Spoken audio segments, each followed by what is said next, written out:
बिस्मिल्लाहिर्रहमानिर्रहीम। अस्सलाम वालेकुम ladies and gentleman, very and very fresh morning from Mohabbat valley.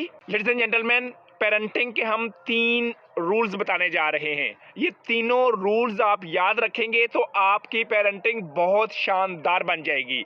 Rule number 1, be example. Rule number 2, be example. And rule number 3, be example. Ladies and gentleman, आप अगर पिछले 200 साल का success literature उठा के पढ़ लें तो आपको पता लगेगा कि हम लोग पिछले 150 साल तक सक्सेस की वो मीनिंग नहीं लेते थे जो लास्ट 50 ईयर से हमें बताया जा रहा है सक्सेस है। हम लोग बहुत ज़्यादा पर्सनालिटी के ऊपर फोकस करते हैं। अब हम कम्युनिकेशन स्किल के ऊपर बहुत ज़्यादा फोकस करते हैं, हम अपने लुक्स पे फोकस करते हैं। हम फोकस करते हैं कि जब हमने किसी से बात करनी है हमारी स्माइल कैसे होनी चाहिए, जिससे ख़ास किस्म का कल्चर पैदा हो गया है कि आप एक खास किस्म की मैनिपुलेटिव किस्म की सोच के मालिक बन जाते हैं कि जब हमने किसी से काम लेना है तो ये स्किल्स हैं जिनकी वजह से हम किसी से काम ले सकते हैं। लेकिन इन 50 साल से अगर आप पीछे चले जाएं तो कल्चर ऐसा नहीं था।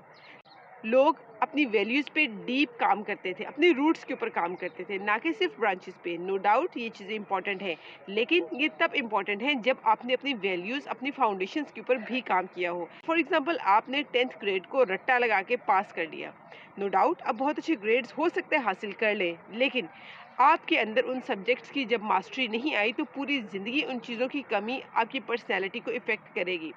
सिमिलरली, आप जब अपने अपीयरेंस और अपनी उन चीज़ों में जिसमें आपने सिर्फ किसी के साथ डील करना है उसे तो सही कर रहे हैं, लेकिन अपने वैल्यू सिस्टम को, अपनी इनर एनर्जी के ऊपर और अपने इनर एतकादात के ऊपर जब आप काम नहीं करते तो आप बहुत सुपरफिशियल इम्पैक्ट किसी भी नेक्स्ट बंदे के ऊपर डाल सकते हैं, डीप इम्पैक्ट नहीं डाल सकते। लिहाजा अपने और अपने बच्चों की ज़िंदगियों में ज़्यादा से ज़्यादा वैल्यूज़ पे काम करें, ना कि हाउ दे लुक।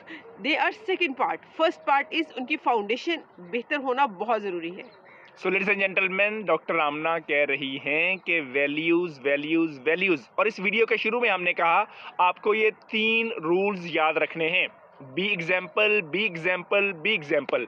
ये सारी वैल्यूज जब तक पेरेंट्स अपनी ज़िंदगी के अंदर नहीं लाएंगे तब तक आपके बच्चे आपको रोल मॉडल नहीं समझेंगे, वो किसी और को रोल मॉडल समझेंगे और उसके मुताबिक बनने की कोशिश करेंगे। लिहाजा कोशिश करें अंदर से अपने एम्पायर को बिल्ड करें। जब आप अंदर से अमीर होते हैं, अंदर से रिच होते हैं, अंदर से दौलतमंद होते हैं और इंटीरियर एम्पायर आपकी वर्ल्ड क्लास बनती है तो एक्सटीरियर एम्पायर, बाहर की चीज़ें खुद ब खुद उस इंटीरियर एम्पायर के सामने छोटी लगना शुरू हो जाती हैं। सेम आपके बच्चे भी आपको कॉपी करेंगे कि हमारे अगर पेरेंट्स वैल्यूज़ पे जी सकते हैं, वैल्यू बेस्ड ज़िंदगी जी सकते हैं, तो हमने भी ऐसी ज़िंदगी ही जीनी है। So be example, be example, and rule number 3, be example.